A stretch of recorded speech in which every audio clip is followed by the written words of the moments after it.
Probably most of the people in this room have been a part of some sort of grant writing. How does SBIR, STTR grants differ from other federal grants like NIH or NSF or other ones? Is there a big difference? Time frames? Try that. Okay. And first, before we go on, I want to reiterate, call your program officer, please. When we did our SBIR, we called a program officer, and what was interesting about it was that our program was kind of across several different agencies at NIH. So it was dealing with kidney disease and minority folks and low literacy and diabetics, and so it kind of went across a lot of different areas. And when we first called them, they didn't quite know where it was going to fit, but they liked the idea. And so they said, we love this idea, not sure if it's going to be us who funds it, but at that point we had kind of sold a program officer on it. And as I was telling them earlier, I said it got farmed out to several different agencies for funding and ended up right back to where we started. But within a year it was funded. So, and that was all because of the communication we had with that program officer up front. So I think the other piece, moving on to your question, is that there was a lot of difference for me looking at the proposal, because this proposal for me had come out of some of my previous research, and my research was relatively normal, quote unquote, academic type research. I was dealing with how to educate people with end-stage renal disease and what the best education approaches were. And so I had, some papers out and things like that. And so then it was more about how do we take this and move this into developing a product. And so again, I relied very heavily on my business partner to help me with that.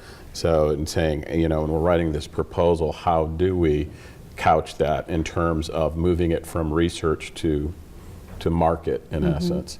So I think you need to really talk to your business partner in that situation, and rely on their expertise. And the proposal is different.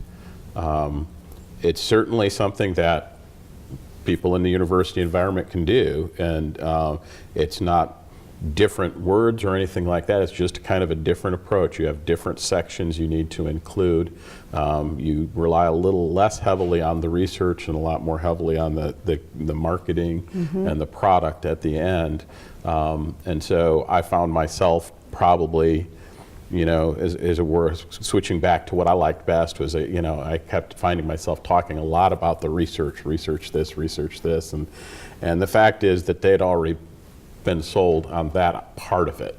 And so what we needed to really sell them on was the fact that this was a potentially marketable product in the phase one. And that to me was something very, very new and something that I had to learn how to do. So right.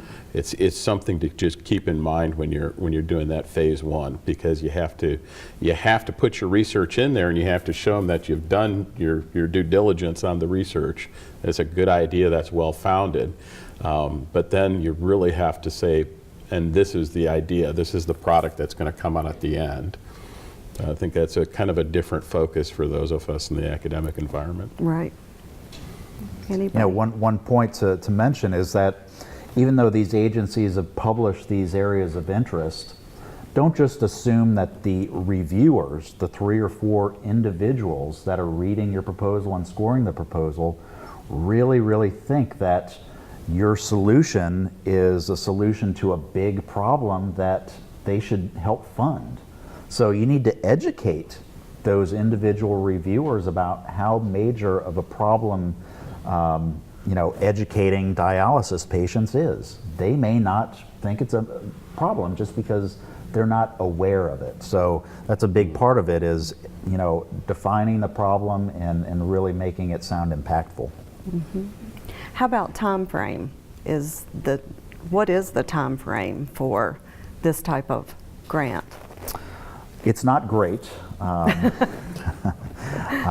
no matter what kind of funding, whether it be private, equity funding or grant funding, no funding comes fast. So there's always going to be, some downtime between asking for the funding and actually receiving it. So you're looking at least 6 to 9, sometimes 12 months between submission of your proposal and receipt of funding. And then, we've heard horror stories that sometimes it can take longer. On the flip side, it can take a little bit shorter time.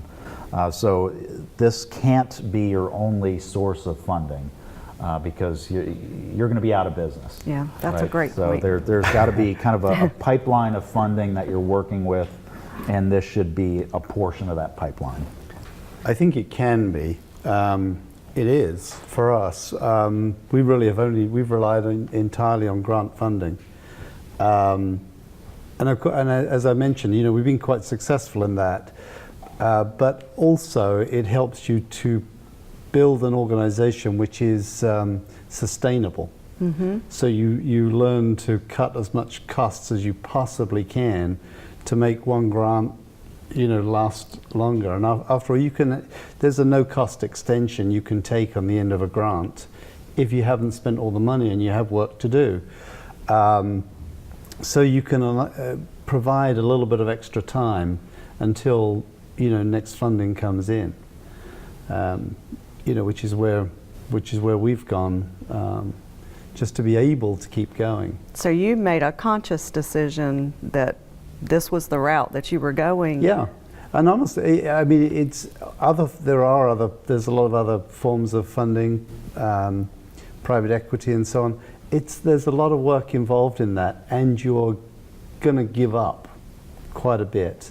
What is wonderful to me about SBIR type funding, you own the company and you own its products at the end of this without any dilution of equity at all, which I find, attractive. Yes, fair. I mean, I suppose we're taking a longer term view of this. Okay. Great. I mean, I suppose that also we're lucky. We're retired pharmaceutical executives where, we were looking to do this a lot for the fun of it. That was the way we approached the projects. But you and Novitarg, in a very smart way, have planned to use SBIR over the long term. So that says a lot in that you're keeping that potential pipeline of funding filled. Yeah.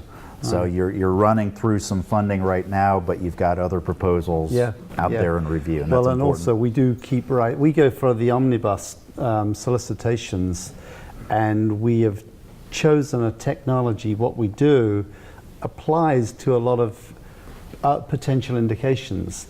So we write numerous grants around a similar footprint of scientific background. Okay. There's a couple of comments I'd like to make in regard to the applications. And it's really just cautionary in the sense, when we started, because we'd been in industry for years and not really done any grant writing, and looked at the application and thought, gosh, this is easy.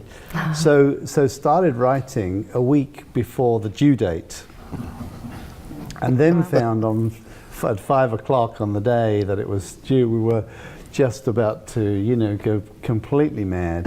and then you submit it, and you find there are errors and warnings and goodness knows what in your application.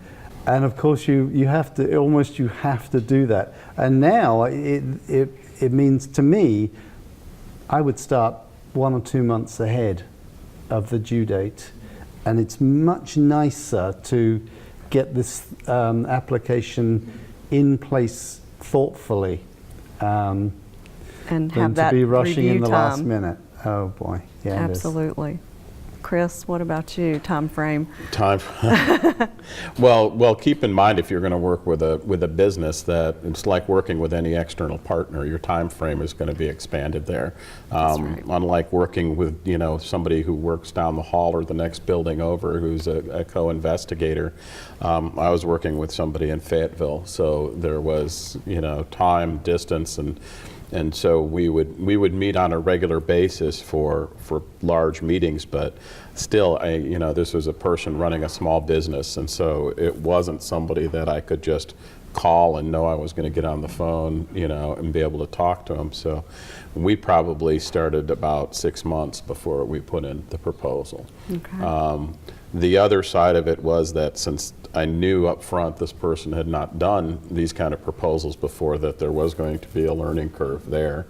And I tried to connect this person very early with the resources we had here, so our pre-award people. And I have forewarned the pre-award people that this was somebody I was working with that hadn't done this before, and they were incredibly helpful. And of course, then I also volunteered to do some things that maybe with another professor I wouldn't have volunteered to do. So I was volunteered to fill out some federal forms and things, and said I'll take a budget and put it onto the federal budget forms and things like that, things that you haven't done before. That would take you a long time, will take me a lot less time to do. And so I was very aware of the fact that this, for them, this was an investment not only in time but in money, because if they're not helping, if they're not working with me on this proposal, they're out doing something else to build their business. So I wanted to make sure that I was using their time as well as I could. Right. And so it did extend the time frame quite a bit, though.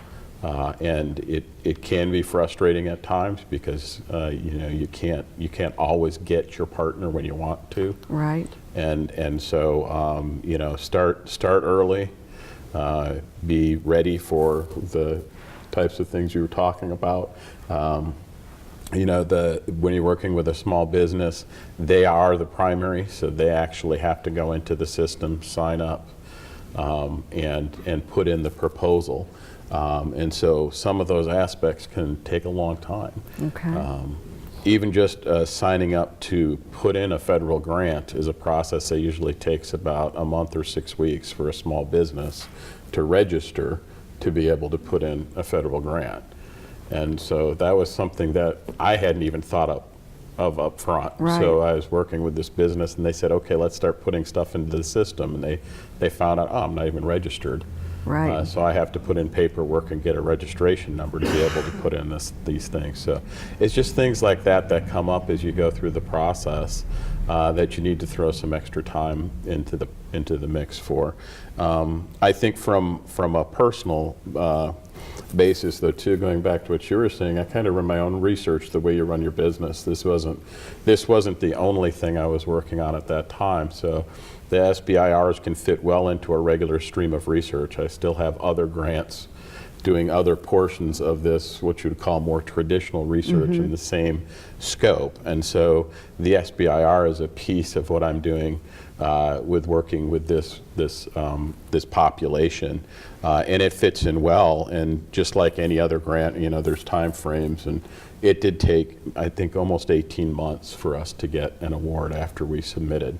And basically because it had been fielded out to several different agencies for funding, and it took a while to get back to the original agency and for them to say, okay, yes, we'll do it.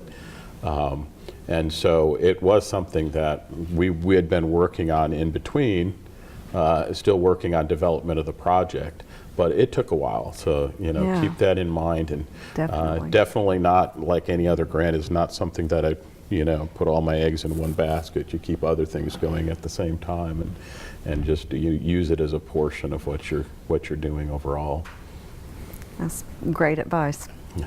John, do you have anything to add to that piece? Now, the earlier that you can start, the better, especially when it comes to working with the SBTDC.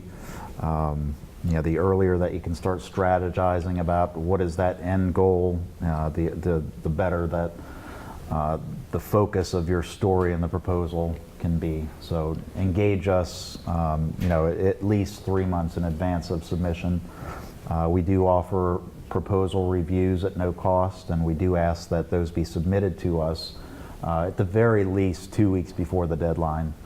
We'd love to see that prior to 2 weeks, but earlier the better. Earlier the better, definitely.